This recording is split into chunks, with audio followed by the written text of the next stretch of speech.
To Foley is Pod, and we couldn't do it without the Hall of Famer himself, Mr. Mick Foley. Mick, how are you, man? What a great name for a show, right? Right, come on. When It's it just came, natural. about what, it was 3 days ago, I was like, Conrad, can we call it Foley is Pod? And you threw me the image like that had already been in the books.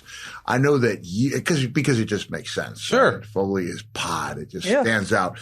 So I'm thrilled to do it. It's our first time around. I've had opportunities in the past, but the time seemed right. And I just kept waiting for our diehard fans to get tired of hearing wrestling stories, but we don't, right? No, we're not going to get tired. We're insatiable for it. We can't get enough. And prime example, as you and I are recording this just last night, I saw your live show. It was my 6th time seeing the show.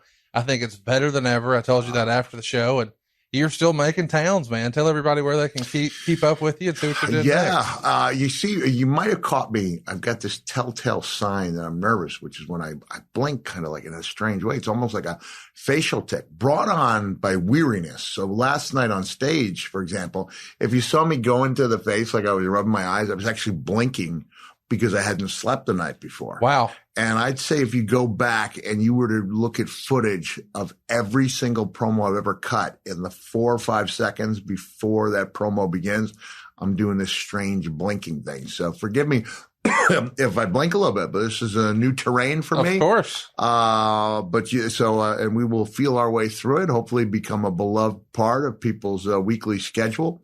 But when it comes to my shows, they can go to my website, realmickfoley.com, and go to events. And man, we're really running hard through the middle of June and then taking a few months off. But you can tell that I love doing the shows. So Conrad, there was this back when I was doing the shows with Bruce, right? Yeah.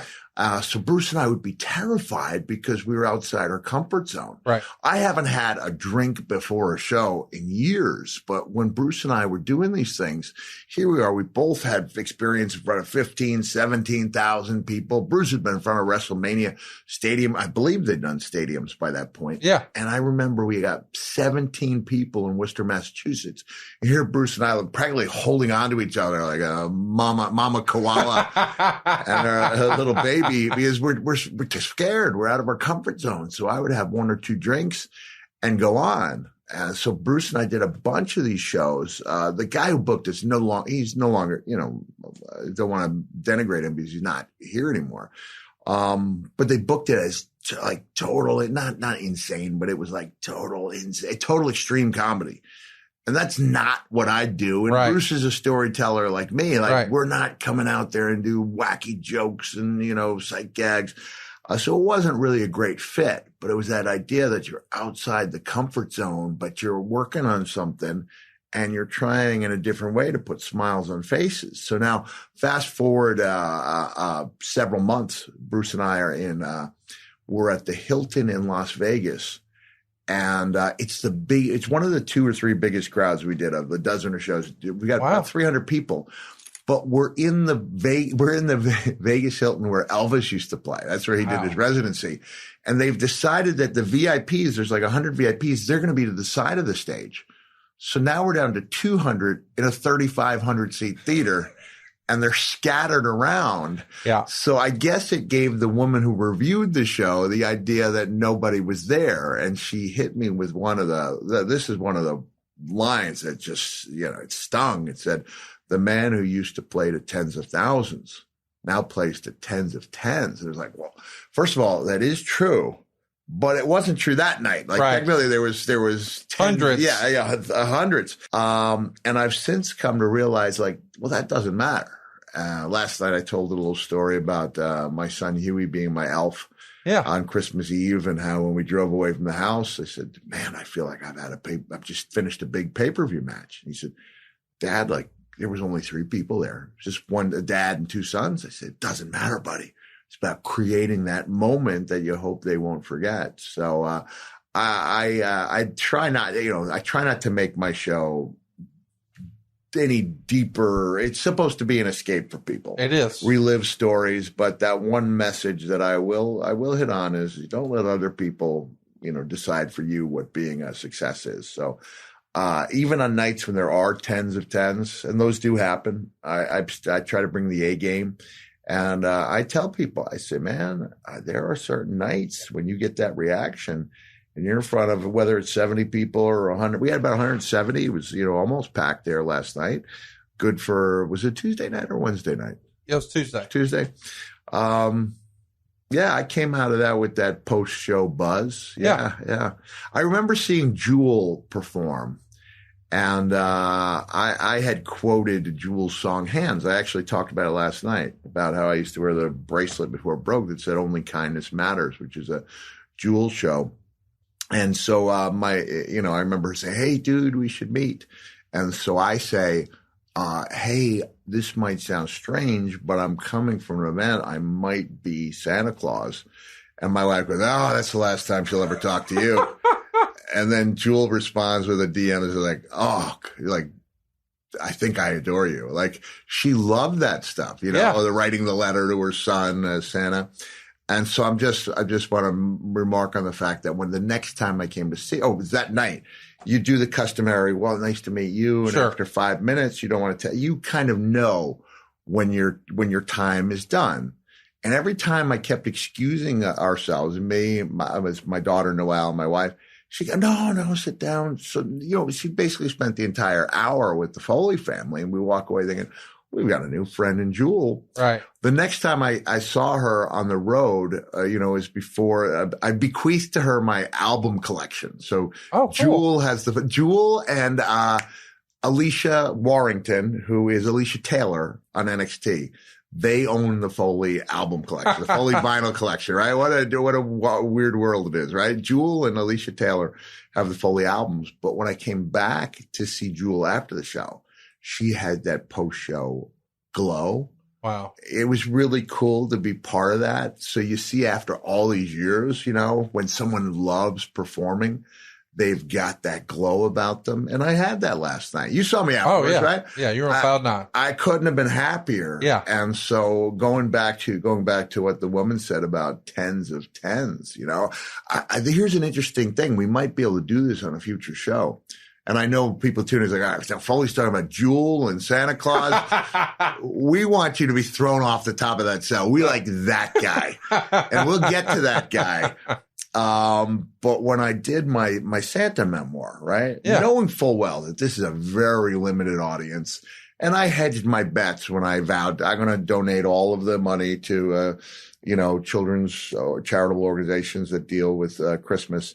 Whether it's, Santa's Elves Incorporated and out of Santa Claus, Indiana, which write letters to children. That's awesome. And also, and then a few charities that help the less fortunate during the holidays, because that's important.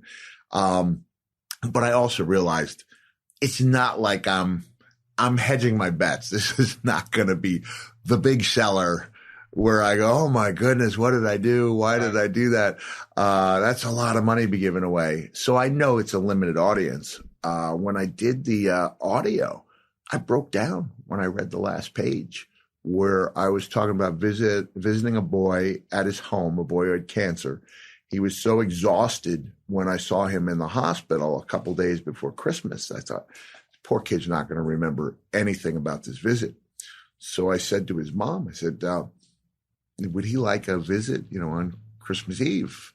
Problem was, Christmas Eve rolls around, Christmas Day rolls around, and there's no answer from the family. So I call the hospital. I speak to the head of a child life department, and she says, well, family doesn't mind if I say his name. Brandon just went home late on Christmas Eve.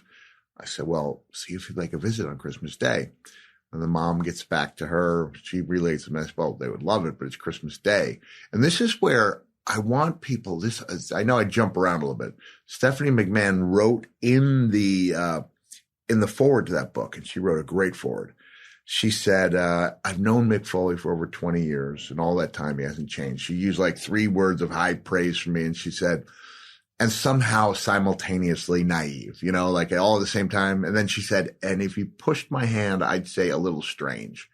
And I was so glad that she said that, because wrestling's a home for outcasts, right? Of course. Especially the stuff I did as Mankind that connected, really connected. Yeah. I was just trying to keep my head above water in the Attitude Era. Like, I didn't know when I decided to make mankind a little kinder and gentler, right, that I was connecting with people that didn't feel like they had a place.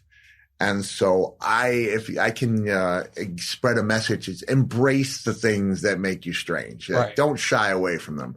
I was so glad Stephanie wrote that, because I said to my wife, I said, every positive thing that's ever happened to me has come about because of behavior that could be categorized as strange. Wow. So when I respond to this, the child life person, and I say, tell that family there's no place I'd rather be on Christmas Day than at their home with their child. That sounds like the words of a crazy man, right? Right. So when I said that, there was a little girl named Ursula, and she was born, she loved Santa. I even did a bonus chapter in the paperback called The Girl Who Loves Santa Claus. She loved Santa to the point where I would write a letter and send her a gift for halfway to Christmas. And then I'm doing it out of the goodness of my heart, but we all still love the acknowledgement. Sure. And after 5 days, there's no acknowledgement of the gift. So I said, how does Ursula enjoy a gift? And the mom writes back, we don't know. She won't open it. She carries it everywhere with her. Wow. So it brought her so much happiness just to have it. Yeah. And that she wouldn't open it. So this girl just positively loved Santa. Wow. And so when I did the same thing when I met the mom, and I saw how taken the little girl, who wasn't supposed to talk, who the parents were told should live out her days in a home because her disabilities were so severe, or challenges, I think we call them these days, so severe. So when I committed to doing a visit on Christmas Eve, she said, okay, I'm sure it'll be a quick visit. I know you have to be with your family. And I said, the visit may be 5 minutes. It may be an hour. It will be however long it needs to be the best visit I can give to your child. Yeah. And so my wife looks and goes, you sound like a crazy man. And I'm like, yeah, I do, and if you take it the wrong way, it sounds like there's something wrong. But going back to the behavior is like, well, everything I've ever done that has meant something has come about because of behavior that could be labeled strange. So just fast forward, going back to the chapter about the boy in the house, I get there, it's about 6 p.m. And I said in the book, I think I referred in the Have a Nice Day to having a list of goals that I wrote down, and how as time went on, I was able to check off almost all those goals. Main event, Madison Square Garden, headline a pay-per-view that does X number of buys. I know it was 300,000 or whatever, like check. And I also had a list of the greatest things I thought I'd ever accomplished. So there was Beach Blast 92, the match with Shawn Michaels in 96, the sit-down interview from April 97 with JR. And I said, if I can ever find that list, at the bottom, I'm going to put visit to Brandon's house, because I was in the zone that night, right? Like one of the best performances I ever did. And there's only 5 people there. All 3 women have tears streaming down their cheeks, and there's 6 people. Brandon and his sister and the dad. And I was just on top of the world that night. So when I go to read the final page, I talk about the goals. And I also talk about being at WrestleMania in Dallas in 2016, and how first of all, I should have gone first. Shawn should have gone second, right? That should have been the hierarchy. Why they had Shawn come out I don't know. Steve rightfully comes out last. And I know as soon as that glass breaks, not a soul in the place is going to be looking at me, right? Honestly. And last night I talked about just seeing faces and being able to connect. But now I got the luxury of time where I can look around 101,000 people, even if it was I don't know. I've heard it was slightly exaggerated. There were a lot of people there, a lot of folks there. You have a great way of putting it. And I just looked around and I thought, I've never been in front of a crowd like this before. I will never be in front of a crowd like this again. I'm going to take it all in. Good. I also had the luxury of knowing I was on the no-touch list. Sheamus had firmly instructed me to hit me as hard as I could, fella, and then made it clear that he would be angry with me if I didn't, just by looking at me. He goes, hard as you can. I said, Sheamus, I don't think I need to do that to make it look good. He goes, as hard as you can, fella. I was like, Hey, man, I've got instructions. So now I was able to just enjoy that moment because I don't have to worry about making my stuff look good. Sure. Because by virtue of the fact that I'm going to hit him as hard as I can repeatedly, it's going to look pretty good. And I also referred back to the goal I had of selling out Madison Square Garden and how it more than lived up to my expectations. But then I said, but if you ask me, was it better than being in that kid's house, that child's house? Wow. In front of 5 people. And that's when I broke down. I was like, I can't tell you that it was. So that's one thing. If you're listening and you're in a car, wherever you happen to might be, and it feels like life's got you down a little bit, just remember, you get to define what being a success is. And for me, like, everyone's a success if they just make the world a slightly better place for all mankind. All right, through with my lecture. You're probably shaking your head going, oh, no, we could roll the credits right now. I mean, you are the most genuine person in wrestling, the most beloved person in wrestling, and I can't believe I get to sit here and do this with you. It's an honor. And as you're saying that, I'm thinking, wait a second, Conrad does a podcast with DDP. And I'm apologizing for saying something that might be construed as inspirational. Yeah. So yeah, I like I said, when I come to the shows, that's not the goal. The goal is to entertain and make people forget about the real world out there, and that's what I hope we're doing in a sense. Absolutely, we are. Why you've had this great success. So I'm glad to be part. Man, we're excited to have you. And our topic today is No Way Out 2000. This is your first retirement match. You're fresh off of the Royal Rumble at Madison Square Garden, that main event with Hunter that I know we'll talk about sometime. Probably my favorite match of yours. Just such a spectacle. But the next night you're in Philadelphia, your old stomping grounds, and Philadelphia has been such a special part of your career, has it not? Was I in Philadelphia or was I in Baltimore? I thought you were in Philly. I could have sworn I stayed over my friend Chris Walker's that night. I will have to go back and look. Sure. But Baltimore, Philly, not far away. I was hurt. Wow, I was hurting. That's one of the things I think that's always been most difficult about wrestling. We are filming this 3 days after the Super Bowl. Yep. And of course, the Rams had the benefit of being in LA, we're at Disneyland. So, but traditionally the MVP is asked, you just won the Super Bowl. What are you doing? I'm going to Disney. Where's Disneyland? I'm going to Disney World. For us, it's, you just thrown off a massive steel structure. You can barely function. How are you going to celebrate? I'm getting up in the morning. I'm driving a couple 100 miles. I'm going to do it again tomorrow on live national TV. Yeah. And so I was really hurting, trying to get up mentally again, because you should peak and have some time to relax. So I did have that opportunity in 2006. When Edge and I had that, I'll say it was a classic match. Of course. Right? It goes down in history as a classic match. And I was able to just lay in bed in Chicago. And by that point, WWE, I think, they were at a point where they could work the same venue the next night. Right. And now it's even a better opportunity because they go from 60,000 to 75,000. And then it's not so difficult to convince 1/5 of those people to stick around for a night or 2 or 3. But it used to be difficult to get in that car. Not that I wrestled at Mania in 96, because I actually debuted the next day. The night after.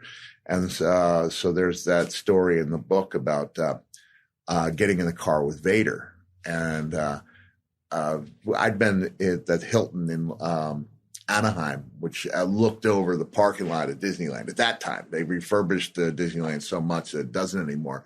Just longingly looking at Disneyland. And I finally, on the night before Mania, I think I did go over there, and I just thought, there's worse things a married guy can do than go to Disney without his kids. But I debuted the next night at Mania. It wasn't what it is now. Right. It was 2 or 3 days. It was some activity. It was a couple signings. Nothing for me, because I was debuting a new character. And it was, I remember, I'm jumping around a little bit. That's right. That Bruce called me because he'd heard that I debuted the Mankind gimmick at ECW. And so people thought it was a Mankind gimmick because nobody knew what the Mankind gimmick was. Right. And I was wearing the boots. I see. I wanted to get used to the boots, because the idea at that time was I was gonna wrestle with lifts on. Okay. So that I could be taller and look more menacing for the Undertaker. First time in your career. Yeah. And I was a legit 6'4" when I worked, but I hunched over, I was gnarled over. And I think because when I came into the picture in WWE, I was immediately with Undertaker. People had in their minds, well, even before then, because I think I was the only guy billed to be shorter than he actually was. Right. I was billed at 6'2" because I think Howard Finkel thought I was 5'10". A lot of people think I'm a lot shorter than I am. But I'm not 6'4" anymore, probably 6'2.5" with the shrinkage that occurs, as we age and when you perpetuate it by doing ridiculous things off the ring apron. But I get in the car with Leon, and WWE takes care of everything but incidentals. They take care of the room. They take care of, your flights. We usually did not have the room taken care of for us, except if you're doing media appearances, right. Mania, I think SummerSlam a couple years later. So I've been there for 4 or 5 days, and I've got like $36 in bills, right? I've got just maybe one room service meal. I always had protein bars, or I went, I packed stuff. You're frugal. I was frugal. I'm not like that anymore. I'm a 3-star man. There you go. I do remember when Ric Flair he was asked to make some appearances in Europe with WWE, that I inherited a couple. I didn't inherit them. Rick gifted them to me, his appearances. And I looked at the rider and I was like, I don't want a 5-star room. Like, I don't want a hotel with a huge lobby. So I was like, okay, this looks great, but I want a 3-star hotel. I'm a 3-star man. If I'm with the family, I'll go with the fancy thing. But if it's just me, I want to be able to get in the lobby and be in my room within a minute. There you go. But Leon gets in the car and he says, will you hold on to this? And he hands me his expense report from his room. And it does everything but unroll like a sacred scroll. It was a lot of mini bar things. It was room service. It was $250 for a pair of sunglasses.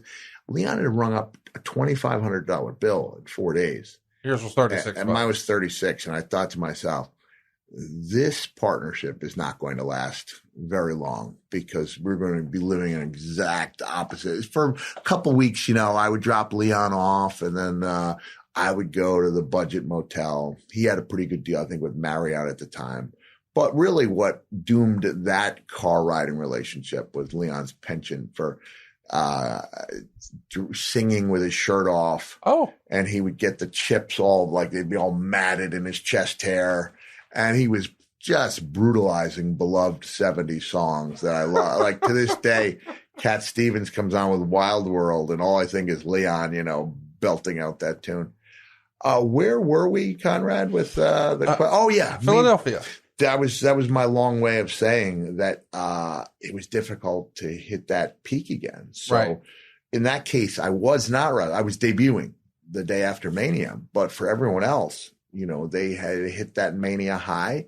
You go to the post-Mania party, which was always a great time. Vince didn't spare any expenses, especially on the shrimp cocktail. And I was just talking to my kids, how about I haven't been to a post-WrestleMania party in over 10 years. Wow. Because in 2014, I had my youngest son, Huey, with me. And he was too young to go to the party. My older kids went, and I stayed with him, and I just kept reinforcing, why dad's here, right? Like, you'd rather stay with me. Yes, remember that as you get older. Your dad sacrificed the post-WrestleMania party. But going back to the idea of going to that well again, it was always really difficult to do that. And that's what I had to do after this big epic match, when I really should, by all rights, have earned, the right to just lay in bed all day. I've got to go to either Philadelphia or Baltimore. I thought it was Baltimore, as I stayed with my friend Chris Walker, and I had to make a save. You can fill me in on the details, who I was saving, but. So what happens is the main event of the show is Triple H and Big Show taking on The Rock and Rikishi, and the Outlaws are going to attack Rock and Rikishi, and you make the save. And in your book, Foley is Good, you wrote that whatever goodwill you had the previous night was gone. Because my stuff looked so weak. I can't go back and watch it. I got reprimanded. Vince was angry at me for not laying the stuff in. I think I had garbage cans. I had a potpourri of interesting objects, and I didn't lay the stuff in. Vince was angry because I'd gone to such extreme lengths to make that match with Triple H. We both had, right? Sure. Triple H had that big jagged shard of wood in his calf when I suplexed him on the pallet and not only continued with the match, but made the injury part of the match. So he was great and one of the great ring generals of all time. I know sometimes there'll be some debate as where Triple H belongs. On that you were in right? there, I was in there, man. You take someone who can bring out the best in his opponents, and that's one of those great attributes for an all-time great, which Triple H was. But I guess I didn't do myself any favors with what I did in that ring. I guess I was reverting back in a way to what the cynics think wrestling is. Right. I think there was some foot stomping going on, and I don't know. It's like everybody would have understood. We got another main event to build.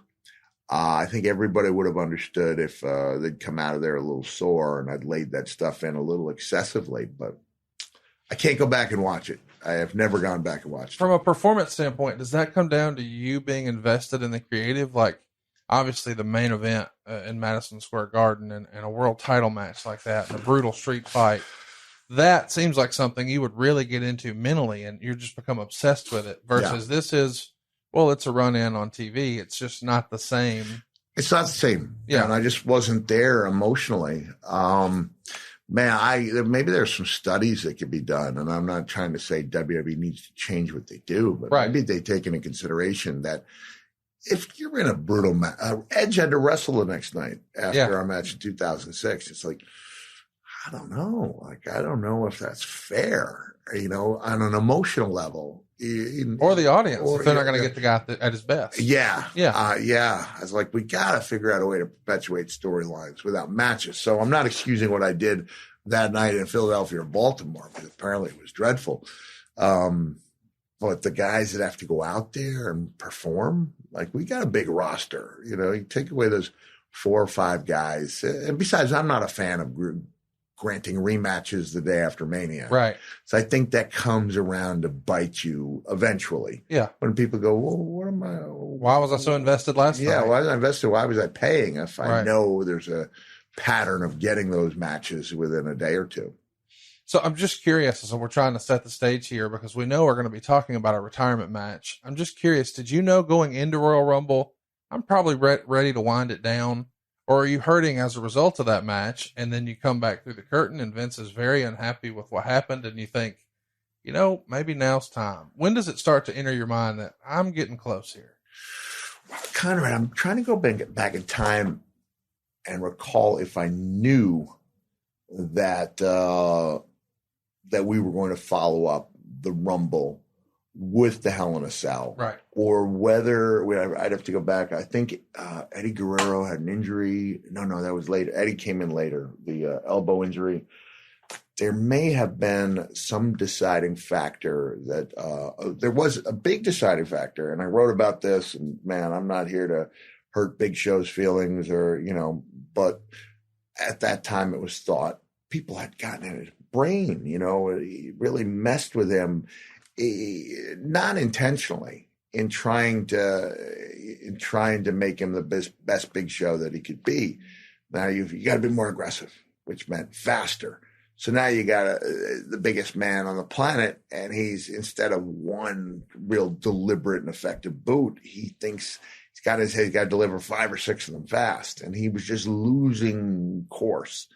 And that's when Vince asked me, and pulled me and Hunter aside and said, man, Steve had been hurt, and they need something to carry them over to Mania season.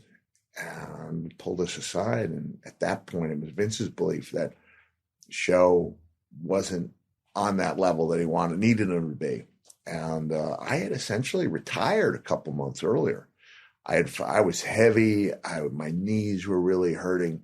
I had made what I think was a really bad, there was a really pivotal moment, Conrad, where I should have realized, okay, I'm as more over than I could have. I don't want to say could have dreamed, but I probably dreamed I could be more over, but than I realistically thought. This thing is going so well.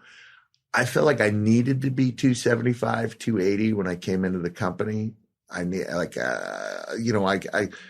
held 275, 280 after I left WCW.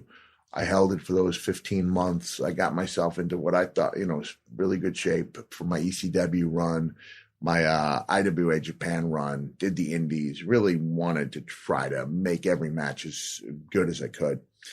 But going down below that, I thought would have been counterproductive to facing The Undertaker. I needed that little bit of padding.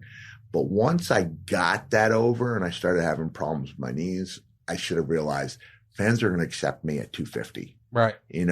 I should have done whatever I could to go down 20, 30 pounds. Instead, when I put on 20 or 30 pounds, it really started having an effect on my knees. If you look back at all those matches I did after maybe my first year in the company where I wore knee pads, no knee pads. So there's that famous photo of DX holding me aloft and Road Dogg shouting in the background. And I've got the title held up in the air.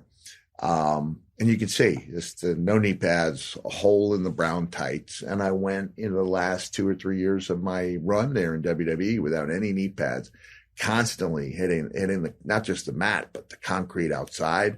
And just little by little, all these little cracks start forming in my knees to where when I had them examined, the doctor, orthopedic guy, whose name will come to me, is I was his first patient.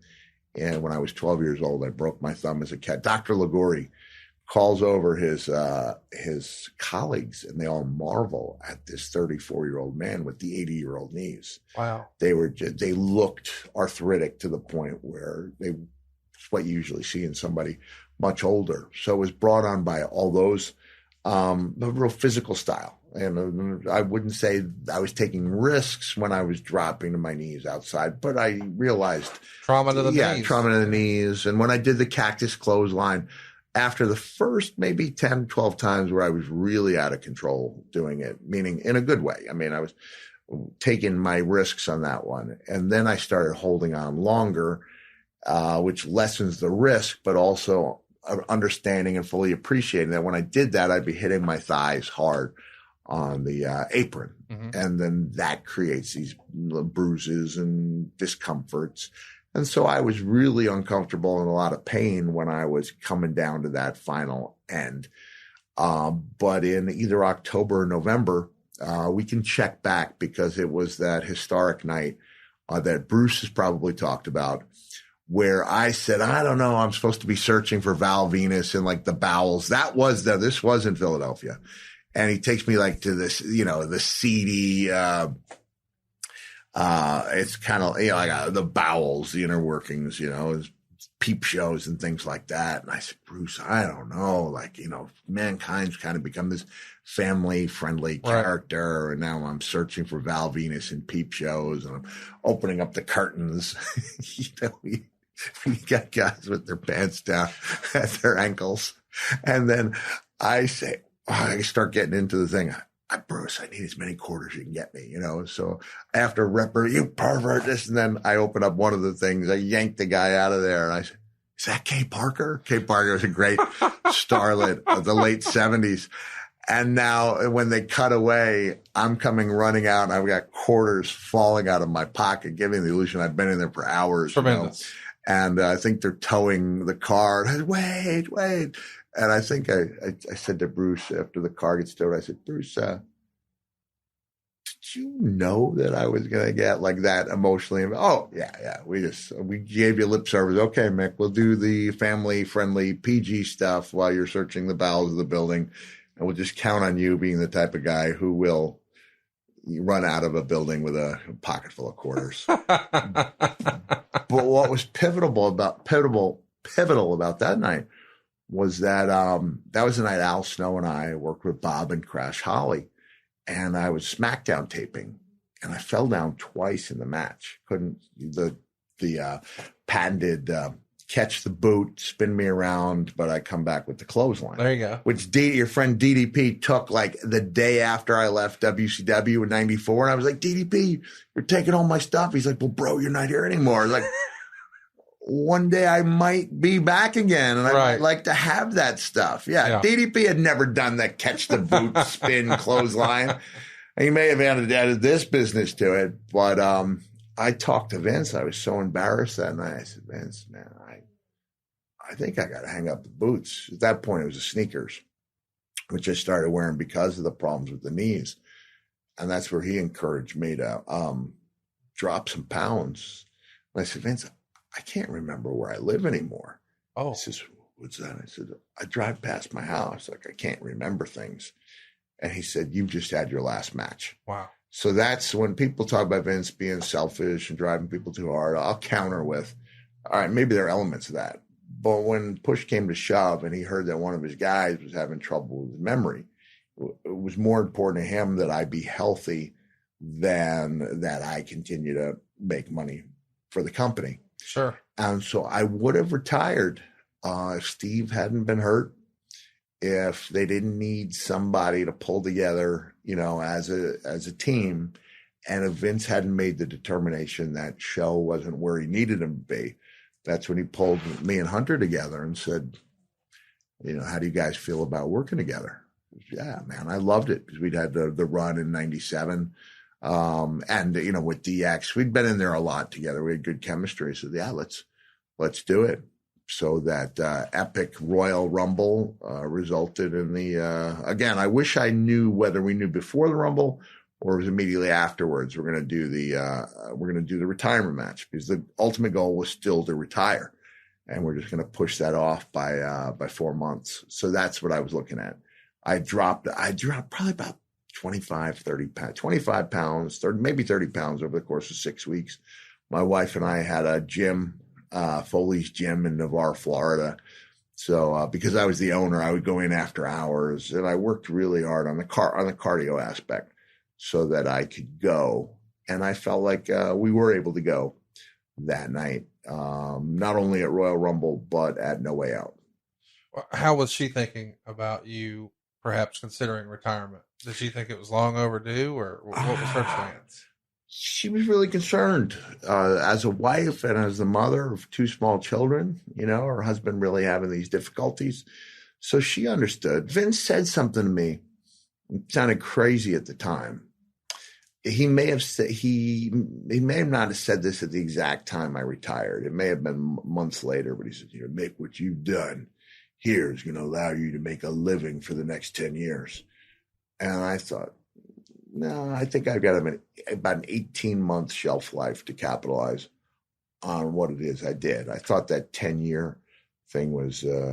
Did he mean like the convention circuit and all that? Indies. I don't even know what there were conventions at that time. I wasn't aware. I was aware of San Diego Comic-Con only been 10,000 people because I did it in '99 when they had that little run of WWE comics. So I had a comic. I did the San Diego Comic-Con. So with only 10,000 people there, which is a big Comic-Con, but now it's up around 125,000, something, ridiculous. So it wasn't, cons weren't on my radar, but, to make guest appearances on independent shows. And Dennis Brent was he wasn't the head of talent relations, but he booked talent for outside appearances. Okay. And at that point, wow, just running the roads in a way that the other guys couldn't, because when conventions, now I'm talking about auto shows, things of monster truck shows, things like that. The other superstars who were near the top of the card or at the top of the card, they can't do this because they're working every Friday, Saturday, Sunday, Monday, 4 days a week, sometimes more. And I'm the guy who's just left the top of the world and I can do anything, but I'm not doing it with any rhyme or geographic reason. It's just hopping on a plane. I was in Huntsville the day before No Way Out.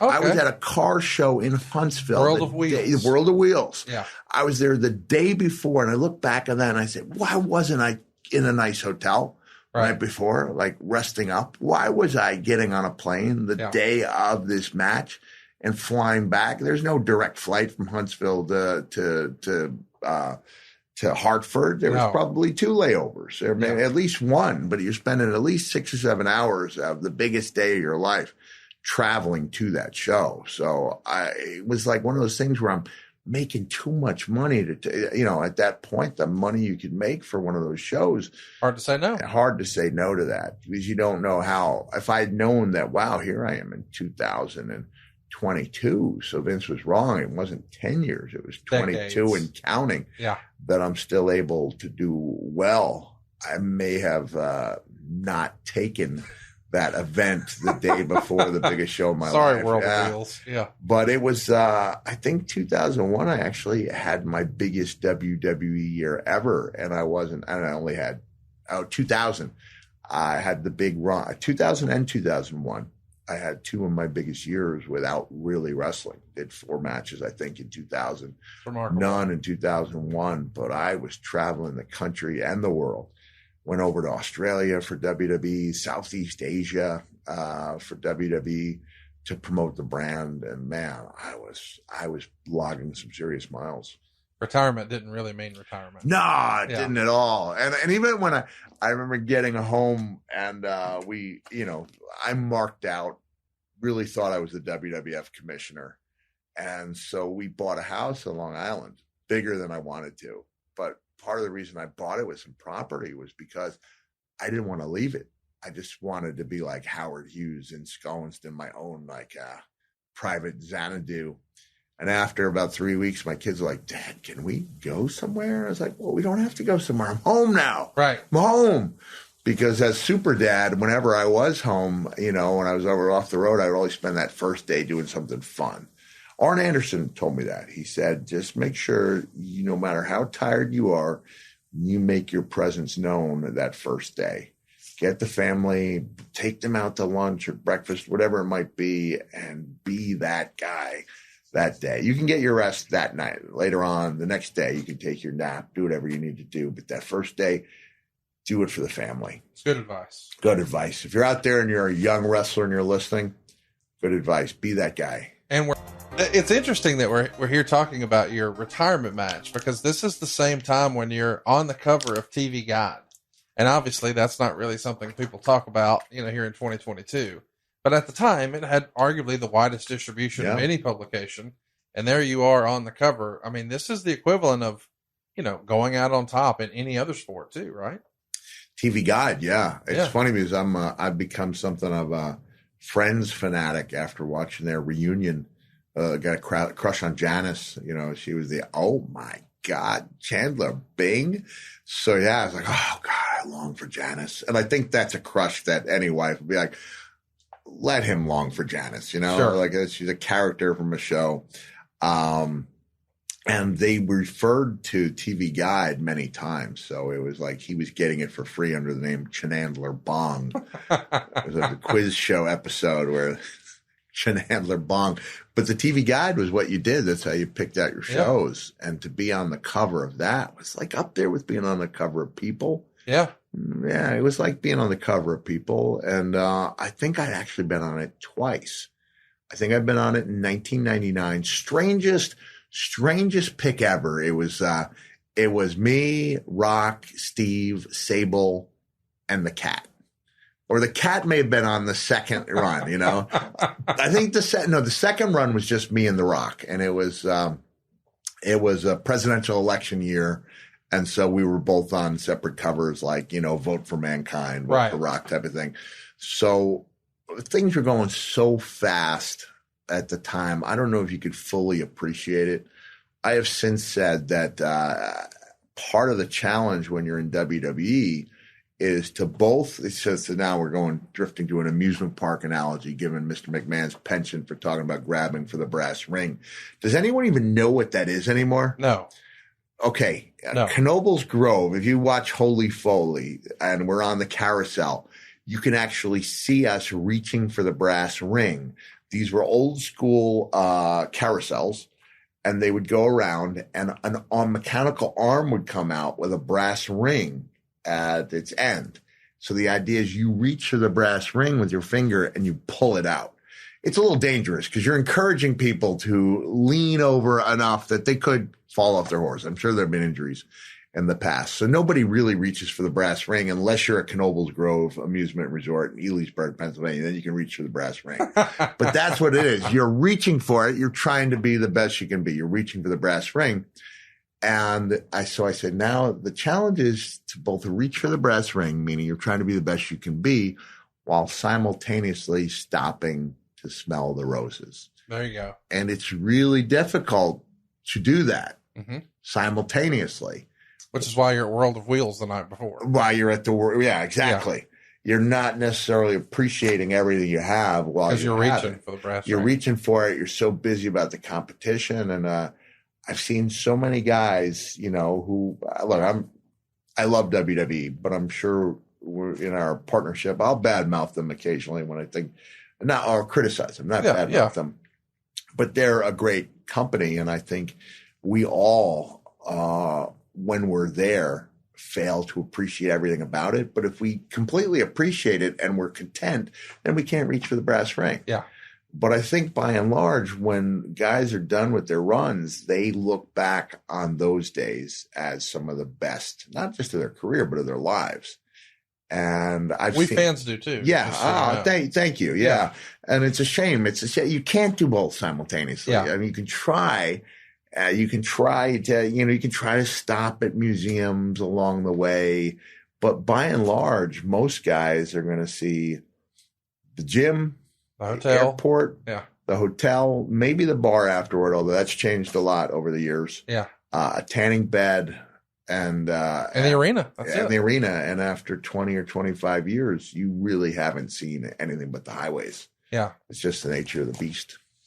So there's a lot going on in wrestling at the time. WCW is going through some pretty massive changes. Vince Russo all of a sudden has quit, and now there's unconditional releases for Chris Benoit, Dean Malenko, Eddie Guerrero, and Perry Saturn. Also given releases at the time were Shane Douglas, Conan, and Billy Kidman. I know you're maybe 1 foot out here, but are you in contact with any of those guys? Shane Douglas jumps off the page knowing your history. Did you have a conversation about what might be happening next for them? I don't recall that with Shane. I think Eddie and Dean and Perry and Chris, I think they're really unhappy with, because if you were not of a certain look, you were lumped in with a lot of guys in WCW. And there was the perceived quote unquote heat of Kevin Sullivan being in power, given everything that had happened. Yeah, I see why they're unhappy, but it's a major move where at the time when guys would jump, it would usually be one, not four.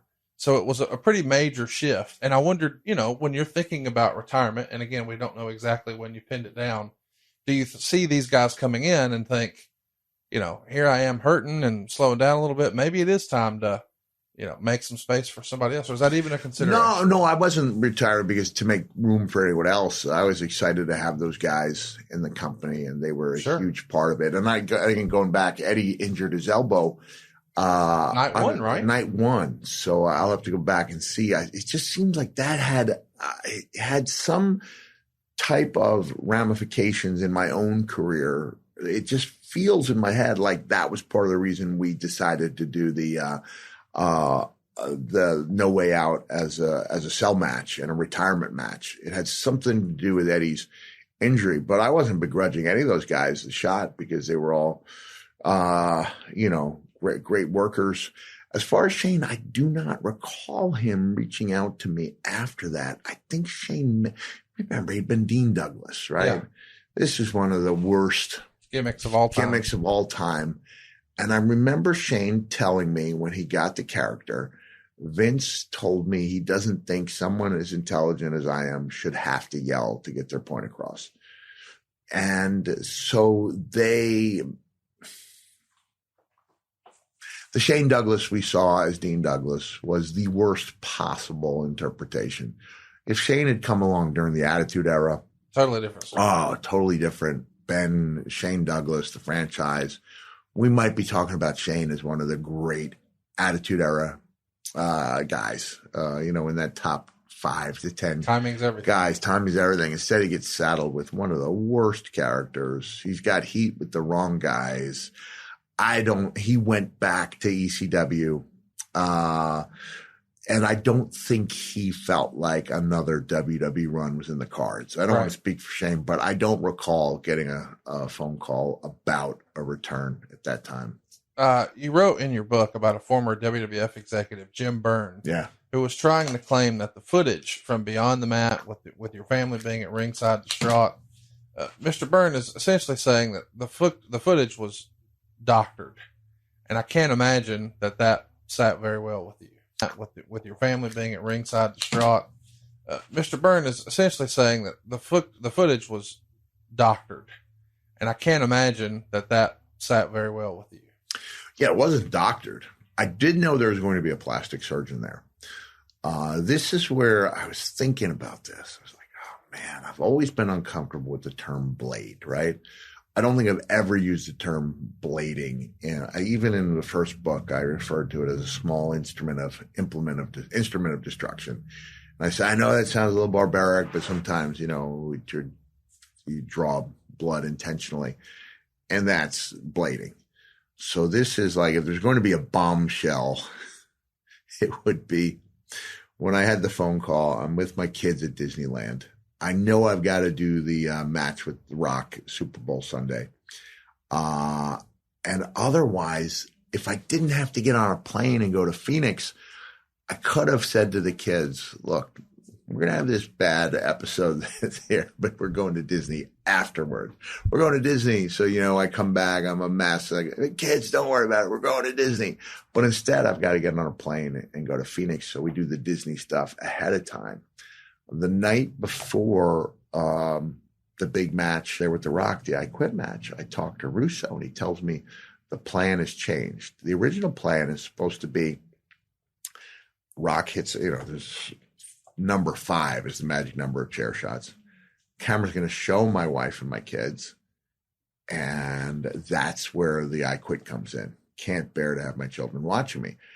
I think to myself, I don't know if it's a good idea. I don't think my kids are going to believe I'm hurt.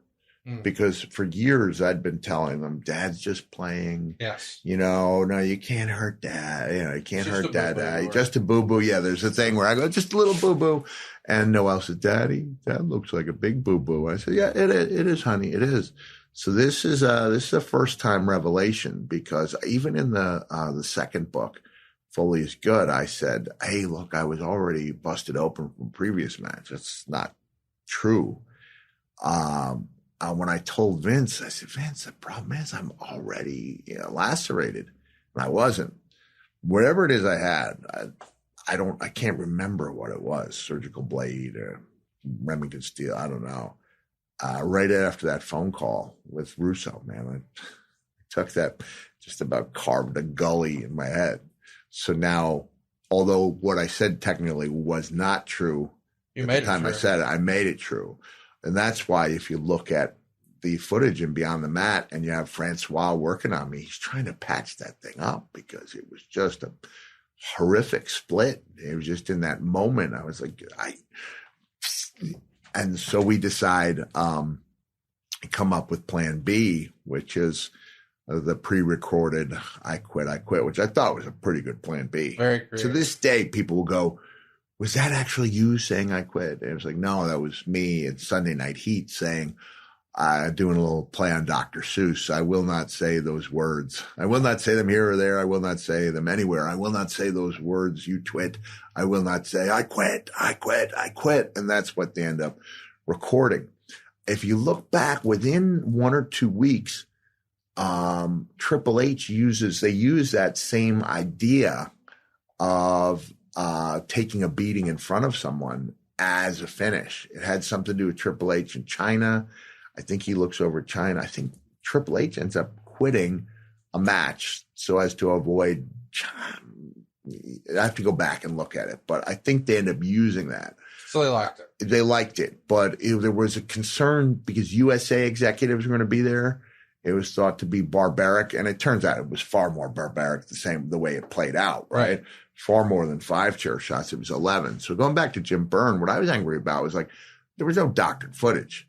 The only thing I knew is that there was going to be a surgeon there. They found, I didn't say I need a plastic surgeon. I said, I'm going to need somebody to stitch this thing up after the match. And they found a plastic surgeon to do a nice job on a head wound. So if people go back and look at that split, now you can see in the footage, I'm handcuffed, right? Yeah. So the moment Rock hits that thing, it just opens up, and it was powerful because there wasn't a person out there who can go, oh, I saw him go. No, there's no magic to that. This is a chair opening up something that I had previously, my previous handiwork. And that would explain why I did go to Disneyland the day of the show. And that would explain why I had pantyhose wrapped around my head and a bandana and all that stuff, because I had this massive wound. And, I was like, I don't think it's going to stop. They actually wanted me to wrestle, Mabel that night. Big Daddy v Viscera. Yeah. And I was like, first of all, I think the idea of going out and losing a match before the main event of a pay-per-view is a bad idea. Awful. Second, I think just going out and having any match before they see you is a bad idea, which is why I do the meet and greets after the show. Right. When I do these shows, because you just know that people are going to be most excited the first time they see you, right? Going back to when WWE used to do 4 episodes or 5 episodes of Superstars, or WCW used to do 2 or 3 tapings. By the third time they've seen you, people are noticeably less excited than they were that first time. So for a number of reasons, do I want to lose? No. But do I want to wrestle Viscera at all? No. I don't think that's going to get people hyped up. And plus I said, this thing's ready to go, man. I can't be bleeding buckets on a Sunday night heat match with Viscera if I'm going to take on The Rock. So I will again, I guess I'm not unless I'm not categorically denying it. I'm saying we had a plastic surgeon because it was known that I had this head wound issue, but the head wound was self-inflicted in a hotel room. I wasn't expecting that type of blood loss, So here I am. I think we were in a nice hotel, because when I had the family with me, we've been in a nice hotel. And all of a sudden, this is more than I counted on. This is worse than I wanted to do. Your family's in the room with you when it happens? They were sleeping, I believe. So I've got to stop. That would have been a panic moment. Got to stop the blood loss. There was another time, this is going back, and I want to maybe incorporate this into future shows, because I have so much fun when I do the shows, when I talk about the January 10th match with Terry Funk, because just doing the Terry voice, it makes me happy. Yeah. And if fans are watching and they see that I love doing it, they're going to be more prone to loving it. But the issue I had is that, man, I was so banged up after that, that barbed wire match with Terry. Maybe not as banged up as I was 8 months later at the King of the Deathmatch tournament. But I was like, okay, I'm in the bathroom. I've got more gauze on me than Boris Karloff in the original Universal Mummy movie. I look ridiculous. And so I'm in the bathroom at the airport in Tokyo. Let me take this bandage off. And I take the bandage off, and this all but spurts out. Oh, wow. I got this gusher going on. Tracy Smothers was there. He's trying to put stuff on there, and I've got to go catch my plane. And I got blood pouring down my face.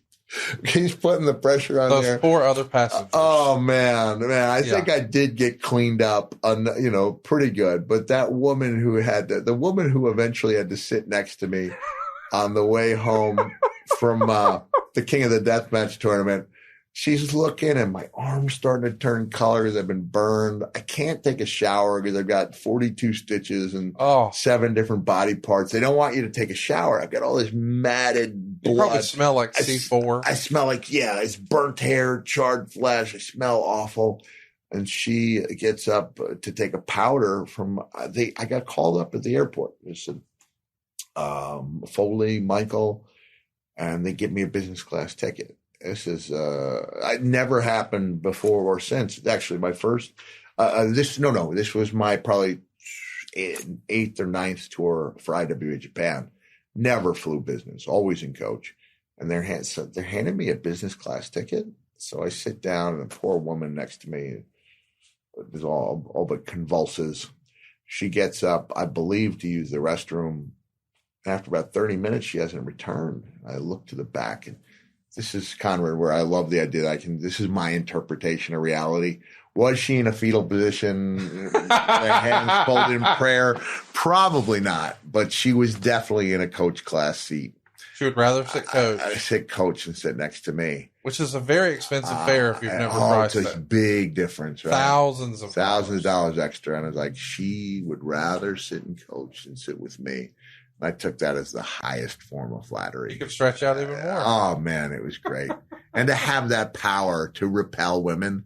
Because I'd been married for a while at that time. I was like, okay, I don't think I have it anymore. In 95, oh, yeah, 5 years into the marriage, I could still repulse the average woman. It's the opening scene of Howard Stern's Private Parts movie, where the lady seated on the airplane. That's right, like, yeah. Oh, who is this? And well, he's not bloody, but you get the reference. But is there still that part of him that is that unloved kid, right, in Roosevelt High School who didn't fit in, never felt he was cool, and even though he makes it big on that plane, he sees that woman looking at him, and he's still the kid who wasn't good enough. Yeah. It's been said, I think it was Raven was the first person to say, like, there's something wrong with all of us. None of us dress up in tights and, engage in this crazy fantasy warfare, which can be very real at times, in order to win the love of total strangers, unless you're lacking somewhere in your childhood. So, well, there's a performer bug, whether it's stand-up comedians or wrestling there's something that we're trying to prove. Well, look, there's this, not to go to the Friends well too often, but Bruce Willis had one of these great guest roles on Friends, in which he's this stoic guy. He is the father of the student who Ross is dating. He doesn't like it. Comes in, asserts his will, starts dating the Jennifer Aniston character of Rachel on Friends, and she's trying to get him to open up. And nothing there. And then he finally confides in her that his family was too poor to get a big wheel. And they got him something that was like a chicken mobile. And now the guy breaks down. He goes, he used to call me the chicken man. And now she can't get him to stop crying. Right. Because she's opened up, that wound. So it's kind of the same thing with the men out there, men and women who are looking for something they didn't have. Yeah, we want to perform, but we're also looking for that support. So now my friend D Snyder, D and I have been tight for a long time. He says the same thing. Like he said, I think he wrote in his book, he did a really good job, wrote his own book. And he talked about being a lead singer or being a musician in general. He's like, you don't get the microphone, stand up in front of a room of strangers and say, like, I'm worth listening to, because you're going to get the crap beaten out of you emotionally. We're talking about. Sure. So this is interesting. And stop me if you think I go off on too many tangents.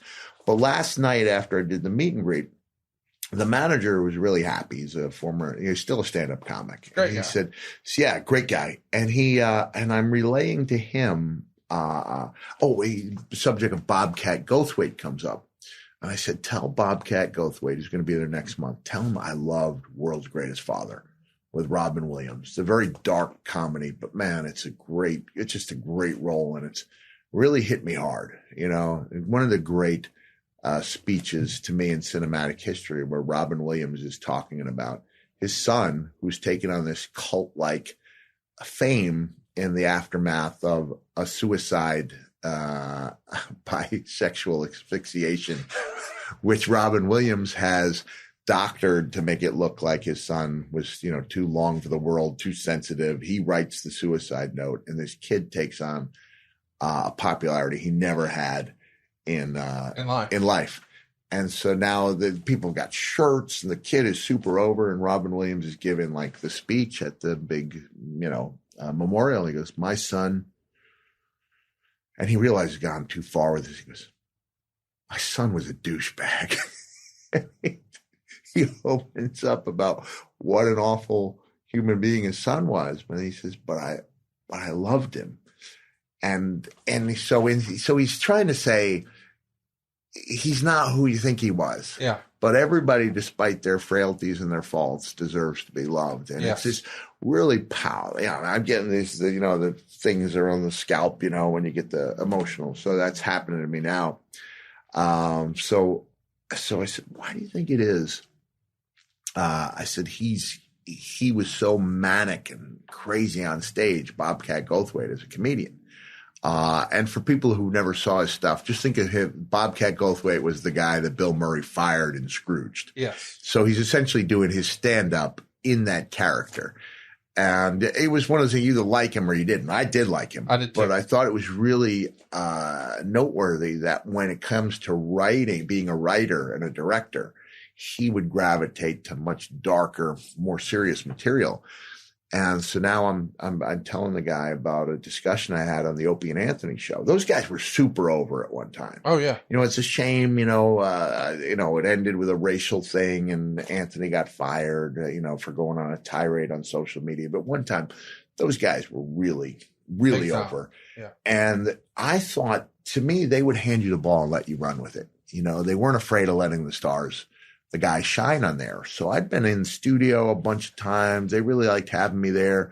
I was used to seeing big stars come in and interacting with them, but Cheech and Chong come in and I don't know what to say. I feel like I'm out of my element. And Cheech finally, or maybe it was Tom, one of them goes, hey, who's this guy? Why doesn't he have anything to say? So Opie goes, this is Mick Foley. He's one of the great wrestlers. Gets Chong talking about his days growing up watching Stampede Wrestling, which is really cool. Yeah. But they said, why don't you have anything to say? So I said to Cheech, I said, why is it you think so many great comics become great dramatic actors? And he was like, oh, that is a good question. He said, because in order to have that, degree of, whether, you're a manic comic or you're just finding the humor in things, like there's got to be a yin to that yang or yang to that yin.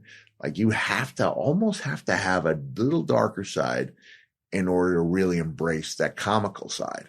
So last night when I was talking to the manager, he said, comics can become good dramatic actors. But dramatic actors very rarely become good comics, he said, because being a comic requires timing. And getting the knack for timing requires getting the crap beaten out of you emotionally along the way. And so someone can get the crap beaten out of them emotionally, work on being that great guy on stage, and then embrace that darker part.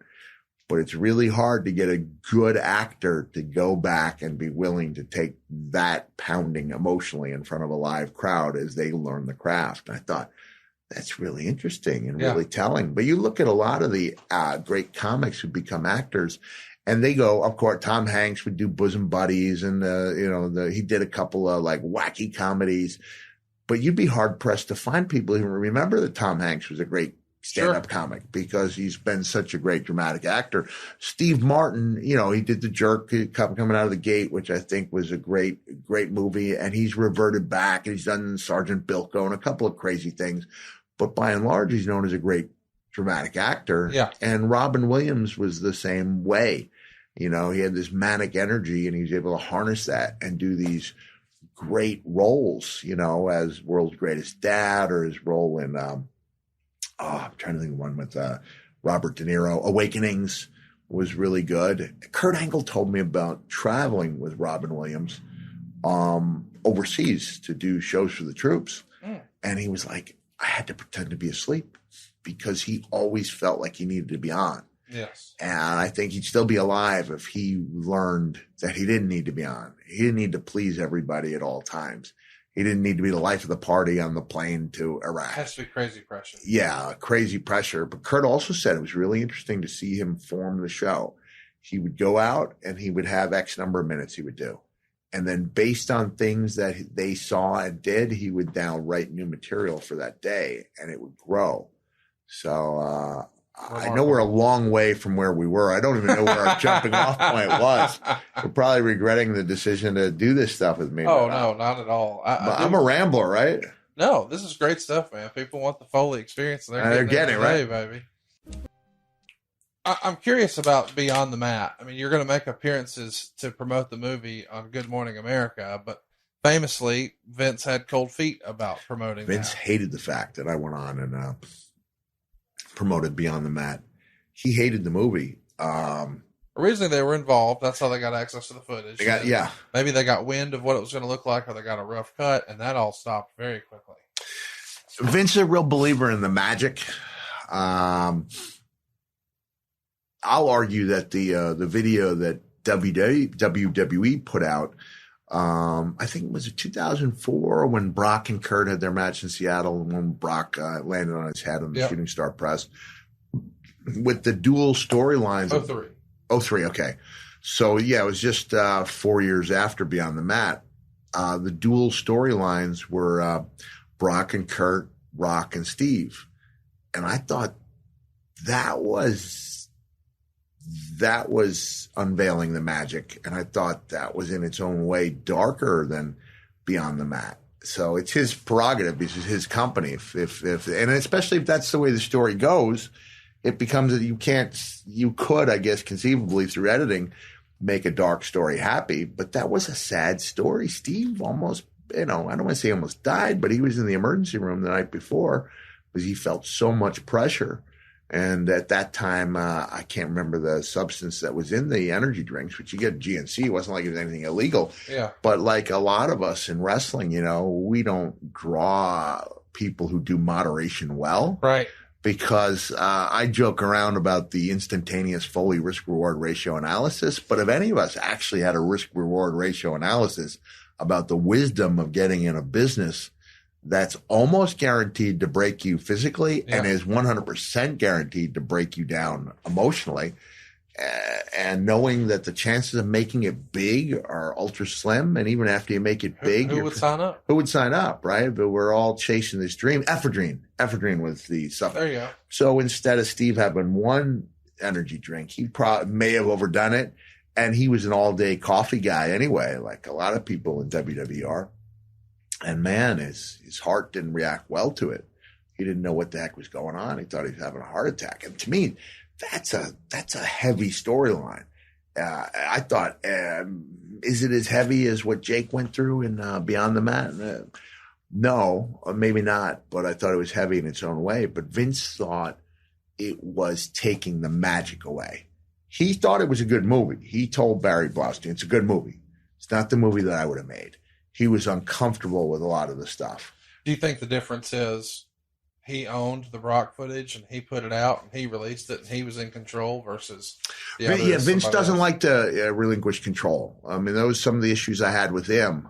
You sign over a lot of your rights when you sign that contract, but of all things, a novel was what sidelined our relationship for a year and a half, because that I had the freedom to do that with anyone. And I just didn't want a WWE label on it. I essentially wanted to make my own solo album, Sure. And they should have just understood I'm a WWE guy. Let Mick go and write his thing. It turns out it wasn't a big success anyway. I mean, I'm really proud of the I bought it. Thank you, Conrad. And I think it was really good storytelling. Yeah. But that's where there was a lot of darkness, especially in the first book. And, people who were like, I remember someone saying at a book signing, where did this darkness come? I've never seen it. I said, you never saw my ECW promos, because there was some darkness there, too. But Vince, he was not a fan of Beyond the Mat. I think it had something to do with him. I think he was dealing with what he thought was a poor hand, in that he was losing the rating war. He didn't want WCW to be the focus of what could be, what I think it's, one of the best, if not the best, wrestling documentary.